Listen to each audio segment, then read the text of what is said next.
Je ne sais pas comment vous vous positionnez par rapport à l'astrologie. Il y a des gens qui pensent que c'est super, il y a d'autres gens qui n'y croient pas du tout, il y a des gens qui s'en moquent en lisant les magazines. Moi, c'est quelque chose auquel je suis très attaché. Et donc aujourd'hui, c'est une rencontre un peu particulière parce que je reçois ma propre astrologue, Sylvie Schramm. Et avec elle, on va parler de la transformation qu'on est en train de vivre en tant que société. Et aussi, évidemment, de l'astrologie à travers les âges et comment et pourquoi on y revient aujourd'hui. Donc je vous laisse avec cette conversation, forcément un peu mystique. Allez, Vlan, c'est parti.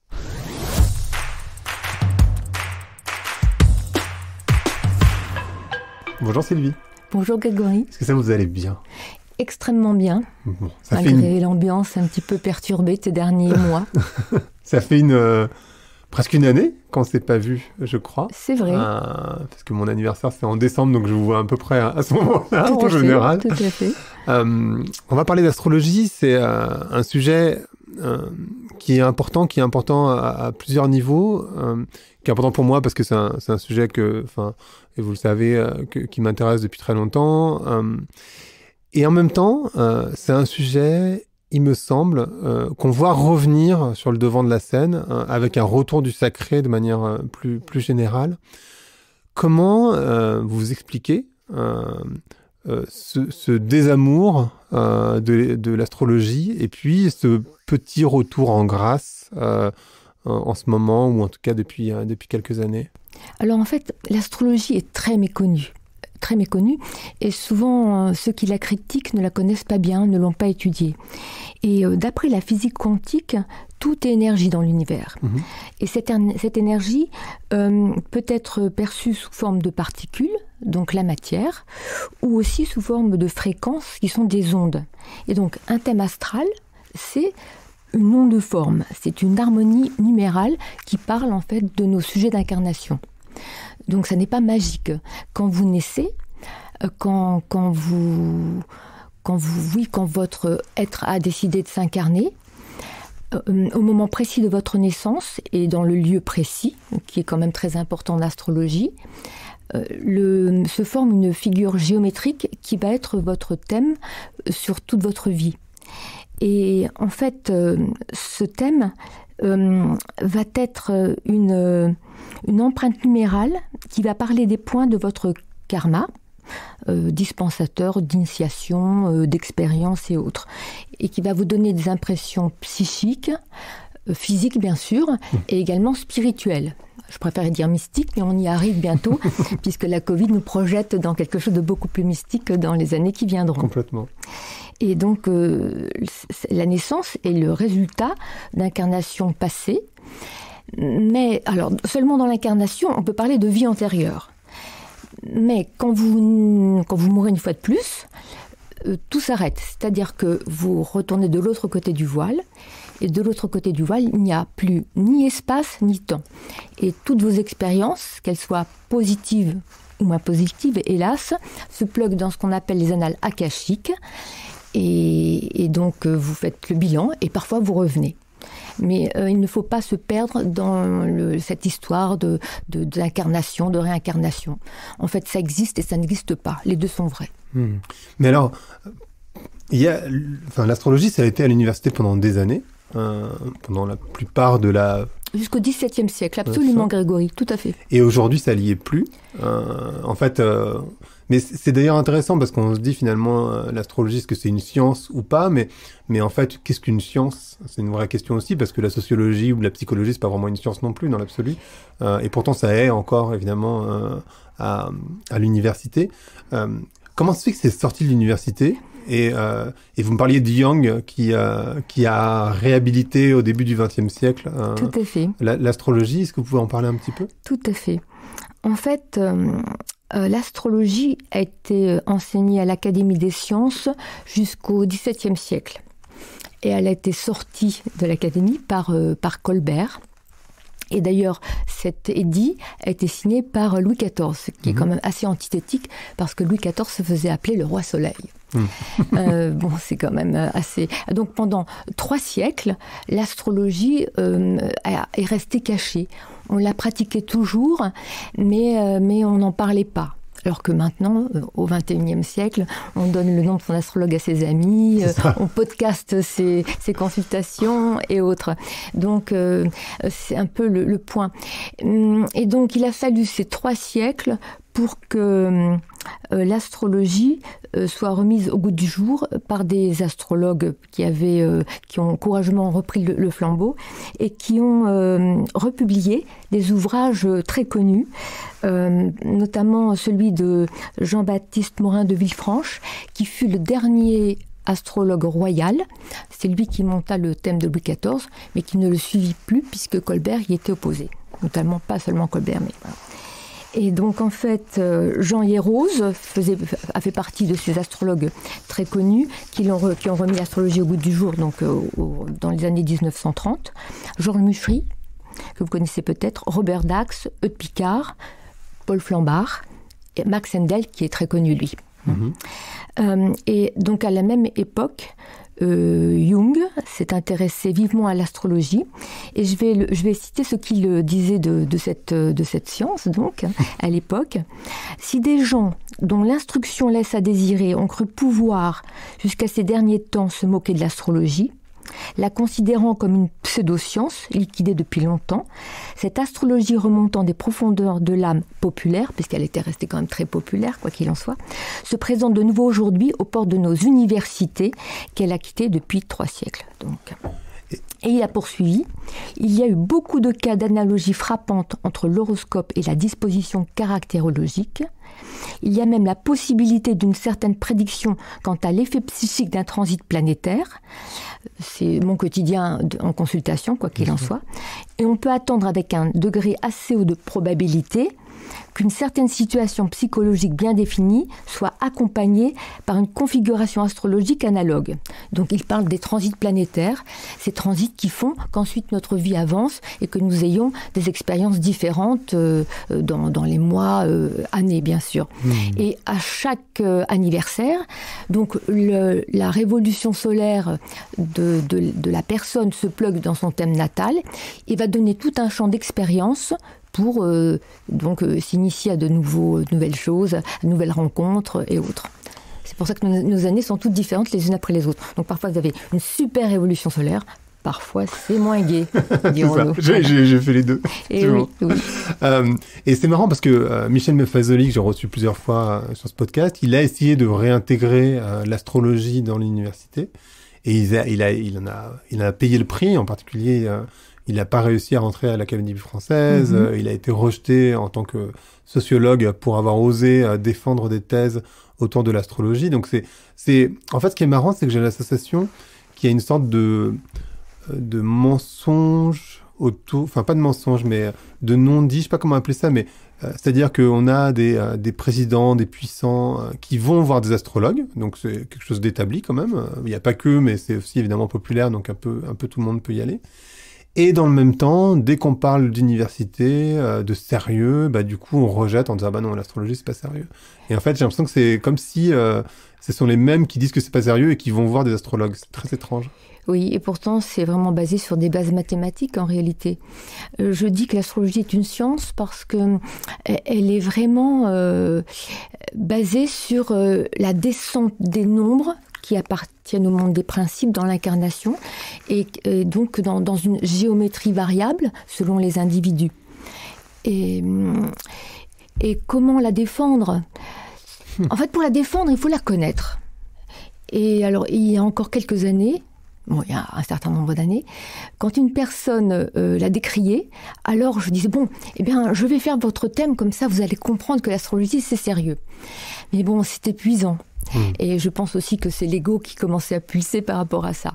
Donc j'ai abandonné, mais je pense que chaque personne qui s'y intéresse à minima va comprendre que c'est vraiment extrêmement sérieux. Et très aidant aussi pour le quotidien.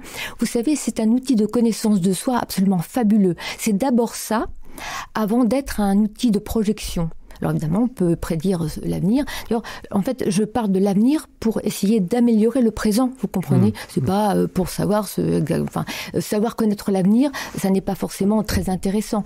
Mais à partir du moment où ça peut vous faire des choix plus judicieux, pour votre vie personnelle ou professionnelle, alors pourquoi pas? Et alors vous, en tant qu'astrologue, vous avez sans doute vu passer, parce que moi, j'ai écrit ça dans mon livre, mais effectivement, vous l'avez dit aussi, il y a 10 ans, quand je parlais de ma voyante ou de mon astrologue, les gens se moquaient de moi, ou en tout cas, disons que j'étais pas forcément fier, ou en tout cas, je faisais très attention à qui je le disais ou à qui je le disais pas. Et aujourd'hui, déjà, les gens sont très curieux de comprendre. Ah bon, mais t'as une astrologue. Alors du coup, maintenant, tout le monde veut savoir qui est mon astrologue. Et me demande les coordonnées très régulièrement. Je vous ai envoyé d'ailleurs des tonnes de personnes. Je vous en remercie. Au fur et à mesure des années, dont Ophélie qui vous a reçu sur son podcast. Tout à fait.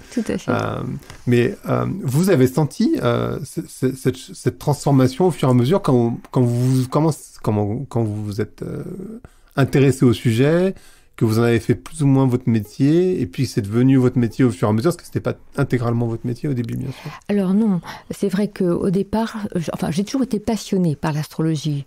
Même adolescente, je lisais des ouvrages. Et donc, plus le temps a passé, et plus j'ai senti une forme d'obligation d'en faire quelque chose de plus professionnel, parce que je me suis aperçue que ça aidait énormément mon entourage. Donc j'y étais encouragée. Mais actuellement, nos millennials sont très concernés par l'astrologie comme outil de connaissance de soi. Donc, ça donne un sens à leur existence. D'ailleurs, on voit qu'ils plébiscitent le développement personnel à travers tous les réseaux sociaux, quoi qu'il en soit. Et donc, tous les repères disparaissent.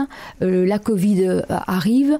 Donc, toutes ces questions sont là pour nous faire réfléchir à l'avenir et la façon dont on doit se comporter. Alors, nous-mêmes avec nous-mêmes, je dirais, et aussi avec donc les autres.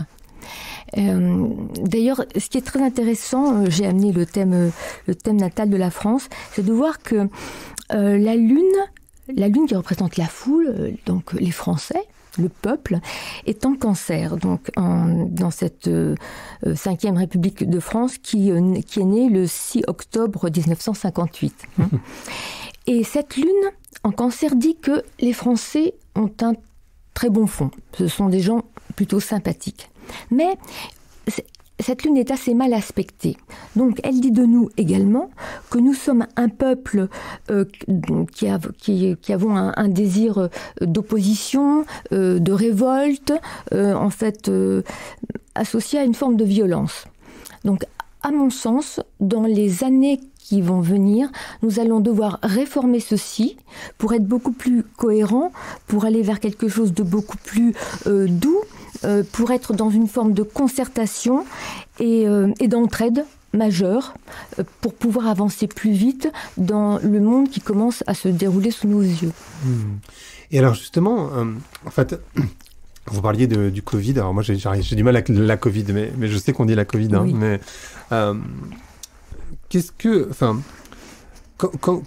où est-ce que ça s'inscrit dans, j'ai envie de dire, l'évolution qu'on est en train de vivre en tant que société? Moi, je vois effectivement un vrai retour du sacré, on en parlait au tout début. Et puis, j'ai l'association que la Covid accélère ce mouvement qui est finalement en train d'advenir et qu'on est en train de faire un changement total de société, finalement. Tout à fait. La Covid est un symptôme de nos manquements et va nous obliger à changer nos comportements, mais personnels, mais globaux, et aussi mondiaux, internationaux. En fait, c'est la puissante conjonction Pluton-Saturne-Jupiter qui a démarré en Capricorne, qui a démarré le Covid, donc fin 2019-2020. Et il y a une recrudescence de la transmission actuellement, parce que la Covid est transportée par cette conjonction qui était rétrograde, c'est-à-dire les planètes semblaient avoir reculé dans le ciel, et elles sont à nouveau exactes en octobre-novembre, donc 2020. Maintenant, au moment où on se parle. Donc, d'où cette recrudescence et ces prises de conscience globales que le monde ne pourra pas revenir à l'ancien. Et c'est pour ça qu'il y a beaucoup de perturbations chez les personnes. Et elles ont pensé que c'était juste un épisode et qu'on allait pouvoir revenir à quelque chose de beaucoup plus lisse et de confortable. Et ça n'est pas possible. puisqu'on voit que jusqu'en 2023, ce sera assez cabossé, si vous voulez bien passer cette expression. Et Pluton, d'ailleurs, va rentrer en Verseau le 23 mars 2023.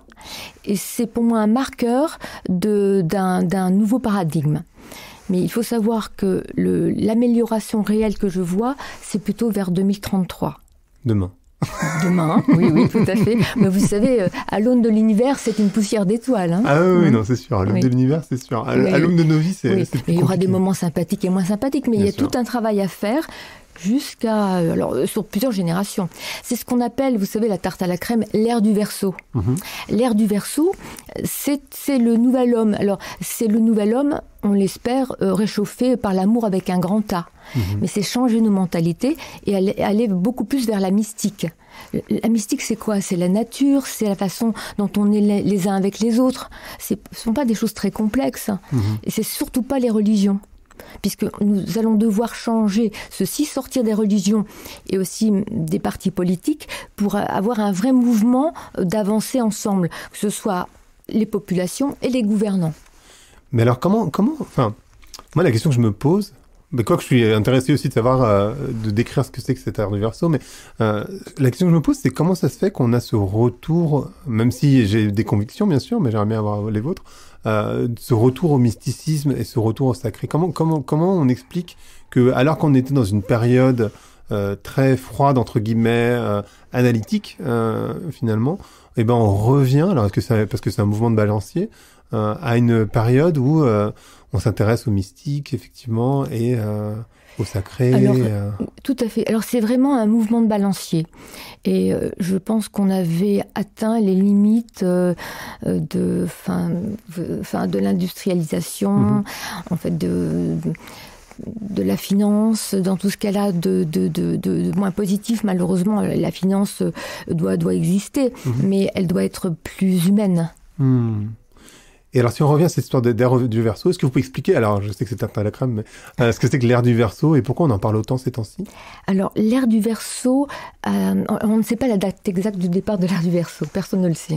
Et ça a dû démarrer, à mon sens, dans les années 60, puisque l'ère du Verseau, c'est à la fois l'espace, la conquête de l'espace, c'est aussi la technologie, les NTIC, comme on disait dans les années 90, et également aussi l'astrologie, puisqu'en fait, Uranus est la planète des astrologues.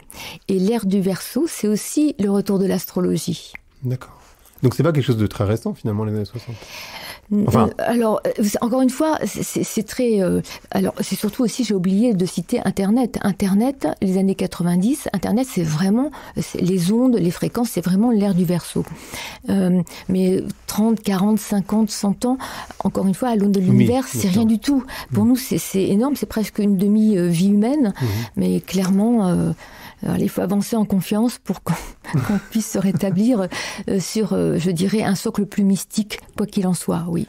Et les gens que vous rencontrez, que vous voyez, est-ce que vous sentez déjà qu'il y a une ouverture beaucoup plus large par rapport à l'astrologie, ou les gens qui viennent, ils sont de toute façon, ils y croient dur comme fer à l'origine quand ils arrivent, et est-ce que vous sentez une énergie qui est en train de bouger au niveau des individus, enfin au niveau global et au niveau des individus? Tout à fait, tout à fait. Alors des personnes y croient, ils sont déjà tout à fait conquis, puis ils la connaissent un peu, parce que j'ai quand même des personnes qui viennent me consulter et qui connaissent l'astrologie, qui l'ont apprise, qui connaissent leur thème, ce qui est formidable, puisque c'est un outil de connaissance de soi absolument incroyable. Vous savez, quand j'ai monté mon thème il y a très longtemps, j'ai eu des surprises absolument...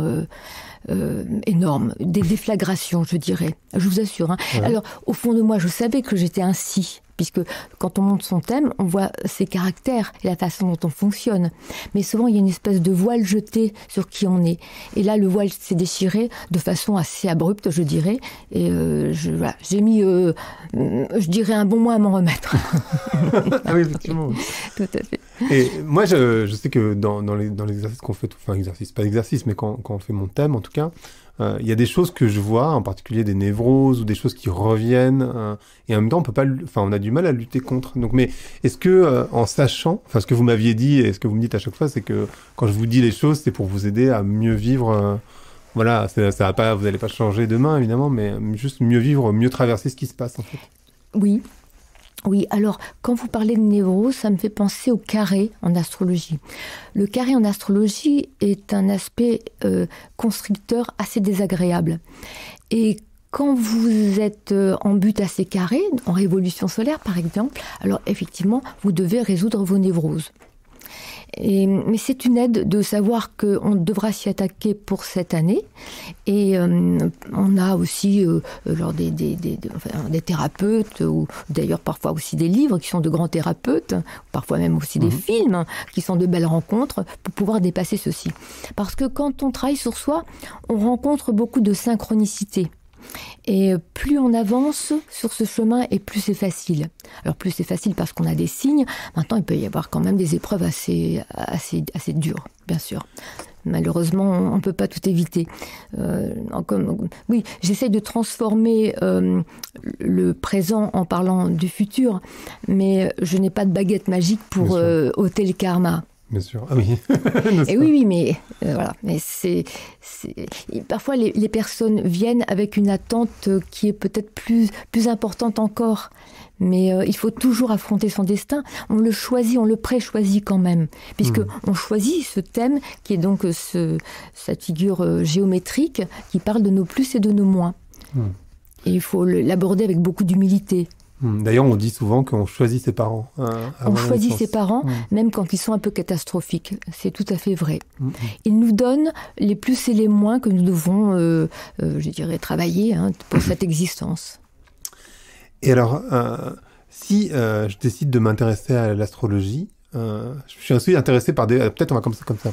Est-ce que vous pourriez définir ce que c'est que le karma, selon vous, enfin, Alors, le karma, c'est à la fois transgénérationnel et aussi donc ce qu'on a évoqué tout à l'heure, c'est-à-dire les vies antérieures, les vies dites antérieures. Alors, toujours dans l'incarnation, puisque sur le plan mystique, ça n'existe plus.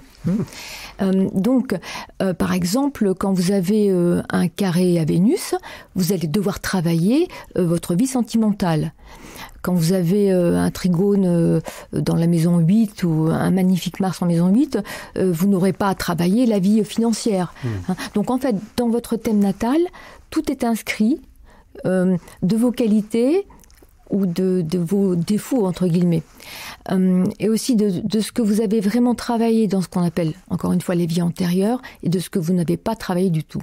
Donc, quand on rencontre des carrés, on voit que l'entité, si vous préférez, n'a pas travaillé certaines choses. Et parfois, ça se transforme en 2-3 carrés sur le même faisceau, et là, ça devient très compliqué. Parfois, des personnes sont désespérées, et quitte la vie parce que justement elle n'arrive pas à dépasser ces carrés. Et je dirais que l'astrologie peut aider à être peut-être moins désespéré dans certaines situations et à comprendre que ça n'est qu'un passage et qu'on peut toujours aller au-delà. Et vous savez qu'on a des spots de bonheur. On n'est pas dans la vie pour être heureux. C'est pas le but de l'incarnation. Le but de l'incarnation, c'est travailler sur soi. Ici, c'est l'université. Et quand on part, on retourne chez nous, de l'autre côté du voile, c'est chez nous. Beaucoup de gens se trompent de côté. Ici, c'est le travail. L'autre côté, c'est le repos. On le voit pas sur comme ça. Mais c'est aussi le bilan. Oui, bien sûr. Et donc, pardon. Allez-y. Notre thème parle effectivement de nos bilans successifs. D'accord. Et alors, si je m'intéresse à l'astrologie, comment je peux commencer à m'y intéresser? Parce qu'en fait, je crois que ce qui fait du mal aussi à l'astrologie, c'est les petits thèmes qui sont dans les magazines où vous avez Sagittaire, enfin moi je suis Sagittaire, donc j'ai commencé par Sagittaire, mais Sagittaire, Capricorne, Verseau, etc. Joli signe Sagittaire. Non mais il y a des signes plus faciles que d'autres. Quand même, Sagittaire c'est plus facile que, on va dire, Scorpion, sans vouloir stigmatiser. Mais non, mais vous comprenez, dans l'énergie, c'est Soleil et Scorpion est beaucoup plus abrupt qu'un Soleil en Sagittaire. Maintenant, le Soleil ne veut pas dire grand-chose. Vous pouvez avoir un Soleil en Sagittaire et une Lune en Scorpion. Ça va donc faire de vous quelqu'un d'amène, mais avec un caractère bien trempé et des réparties parfois cinglantes. Mais est-ce que ça fait pas du mal, ces petits pas astrologues, mais ces astrologies dans les magazines versus ce qu'est l'astrologie et comment je peux commencer à m'y intéresser? Enfin, j'imagine que je peux aller chercher en ligne, mais est-ce qu'il y a des sources particulières? Oui, tout à fait. Alors, pour l'astrologie dans les magazines, c'est pas vraiment une astrologie, on va dire, très ciblée. C'est une astrologie globale. Donc, les astrologues qui parfois travaillent sur ces thèmes prennent le soleil, par exemple, taureau. Soleil taureau, premier décan, il va vous arriver ça. Alors, une fois sur 1000, ça peut tomber juste, vous comprenez. Mais c'est un amusement en plus que voilà, c'est pas un thème astral. Il y a en fait, je sais pas, un univers entre ce que vous pouvez voir dans les journaux et vous le savez, Grégory, et un thème astral ou une consultation d'astrologie. Maintenant, pourquoi pas si ça peut faire connaître l'astrologie et parfois c'est assez sensé. J'ai lu certains horoscopes dans des publications et c'était assez cohérent. D'accord. Maintenant, c'était hyper généraliste. Bien sûr. Voilà, donc pas forcément à critiquer, mais ça n'est pas ça. L'outil connaissance de soi va être votre thème astral et il faut que vous le compreniez pour pouvoir avancer si ça vous intéresse vraiment. Bien sûr. Et alors, si je m'intéresse justement à mon thème astral et à l'astrologie de manière plus spécifique, par où je commence ? Alors, vous pouvez commencer par un livre qui va vous indiquer quelles sont vos planètes en signe et en maison. Vous prenez donc un horoscope vierge, vous le montez avec la table des maisons et puis les éphémérides américains, parce que maintenant on a des logiciels, mais quand j'ai démarré l'astrologie, je montais tout à la main. Il fallait environ 1 heure pour monter un thème. La même chose pour une révolution solaire. Donc c'est formidable l'informatique. Donc en fait, il est tout à fait possible de monter son thème et de commencer à comprendre les ressorts de notre incarnation avec une publication, avec en fait un livre un peu bien fait. Voilà, il y en a des dizaines, des centaines sur le marché. D'accord, il n'y en a pas un qui est mieux qu'un autre. Enfin, j'imagine que si, mais... Non, parce que un livre va vous correspondre, par exemple, et puis un autre va me correspondre. On ne peut pas dire que une façon d'étudier va être meilleure qu'une autre, parce que nous sommes tous très différents. Okay. Donc il est compliqué de recommander un ouvrage. Et par ailleurs, en ce qui me concerne, il faudrait que je recommande des ouvrages des années 30, parce que mes références sont des livres des années 30 qui sont absolument extraordinaires. Et ils sont plus vraiment en vente à la Fnac, je dirais. Voilà. Ouais, mais vous pouvez parfois les trouver sur Amazon ou autre. D'accord, ok, donc on les trouve quand même. Oui, mais bon. Et vous en avez cité quelques-uns des auteurs. Oui, j'ai cité quelques auteurs qui sont absolument fabuleux, je vous assure. C'est d'une érudition, d'une poésie, c'est fabuleux. D'accord. Oui. C'est un plaisir, même quand on n'est pas astrologue. Et alors, justement, ce que je disais tout à l'heure, les gens s'y intéressent de plus en plus. Est-ce que... dans ce changement de société qu'on est en train de vivre, on passe dans une époque qui est beaucoup plus spirituelle. Alors, spirituelle n'y étant pas religieuse, bien sûr. Voilà, je dirais même encore beaucoup plus mystique. Et la Covid nous pousse dans ce sens. Je le vois de façon astrologique. C'est vrai que les personnes qui n'ont pas ce type de vision peuvent ne pas comprendre ce qu'il se passe. Mais il est clair que la Covid nous pousse dans des comportements plus, je dirais, plus doux, dans plus de compréhension, dans plus d'humanité, dans moins de compétition avec l'autre. Et pour moi, le mysticisme, c'est vraiment le quotidien. C'est-à-dire que dans la façon dont vous allez être avec les autres dans une entreprise, même dans la rue, le sourire que vous allez donner aux passants, vous voyez la façon dont vous allez être chez votre boulanger. Pour moi, c'est ça le mysticisme. C'est être vraiment dans une attention à l'autre, mais une véritable attention à l'autre. Pas un masque, si je puis dire. Ouais. Hein, voilà. Mais même derrière le masque, on peut sourire. Et quand vous souriez derrière le masque, les gens le sentent. Oui, c'est une question d'énergie, bien sûr. Oui, c'est une question d'énergie. Et alors, donc ce mouvement, il est global. C'est plutôt positif d'ailleurs ce que vous dites, parce que finalement, on va vers cette énergie qui est beaucoup plus dans le lien que cette énergie dans laquelle on était avant, qui était plus peut-être mortifère. Et on y va. Donc il y a un côté négatif autour de la maladie, il y a un côté négatif sans doute autour du confinement, ou en tout cas des impacts que ça peut avoir. Et puis il y a un côté plus positif si on regarde à long terme. Tout à fait. En fait, nous sommes en recherche de repères. Et donc, et comme je le disais tout à l'heure, il faut un effort global pour pouvoir accéder en fait, au nouveau paradigme. Et ça va demander un effort considérable. Mais c'est un effort concerté, encore des populations et des dirigeants. Mais ça prendra plusieurs générations. Alors j'espère que moi, dans cette génération, je verrai le début de tout ceci. Mais ça prendra du temps. Et c'est pour ça qu'il ne faut pas se désespérer. Donc il faut rester positif quand même. Voilà, il faut absolument rester positif. Mais vous savez, cette crise sanitaire peut déboucher sur une crise vraiment alimentaire. Et donc il faut y prendre garde.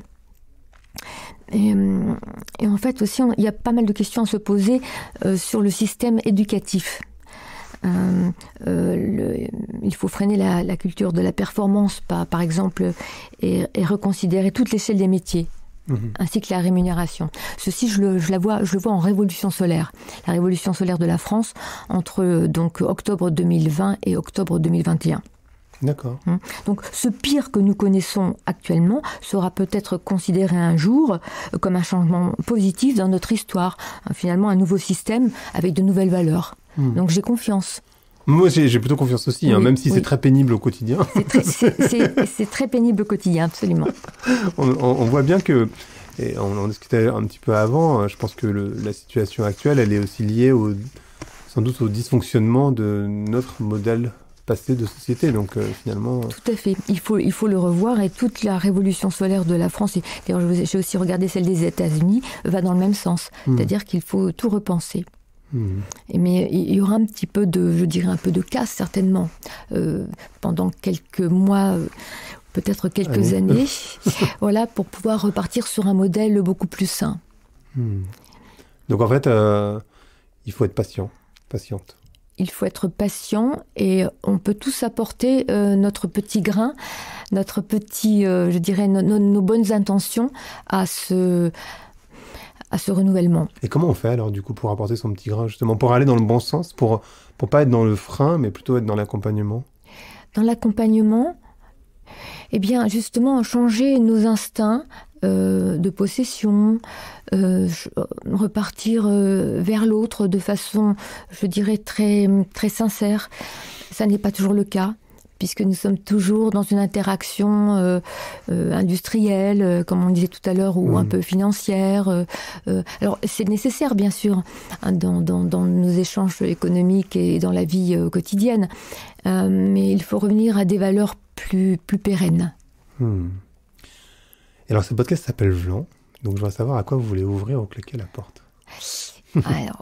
Alors ça, excellente question. Alors, en fait, j'ai envie de claquer la porte au connu. D'accord. Finalement, le connu, c'est le passé, c'est tout ce qu'on peut aussi voir dans ces révolutions solaires anciennes, qu'elles soient personnelles ou françaises.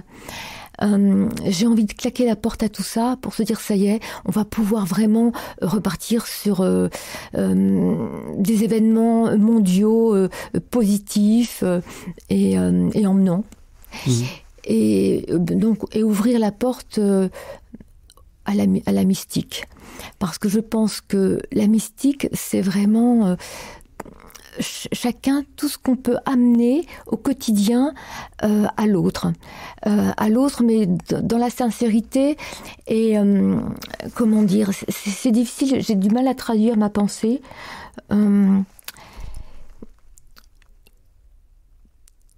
Il faut que nous montrions peut-être plus nos sentiments et que nous soyons plus dans l'amour. Voilà. C'est plutôt un très beau message. Oui. C'est ce que je ressens de façon vraiment très, très sincèrement. Parfait. Merci beaucoup, Sylvie. Merci, Grégory. Merci d'avoir écouté Vlan. Si vous avez aimé l'émission, n'hésitez pas à mettre des étoiles sur vos plateformes de podcast préférées. Vous pouvez aussi partager l'épisode sur vos réseaux sociaux, Instagram Stories, Facebook, LinkedIn, où vous voulez. Je suis Grégory Pouy. Vous pouvez me retrouver sur l'intégralité des plateformes sous le nom Greg from Paris. Si vous avez des idées pour des invités, si vous avez des commentaires, n'hésitez surtout pas à m'envoyer un message. Allez, merci et à bientôt.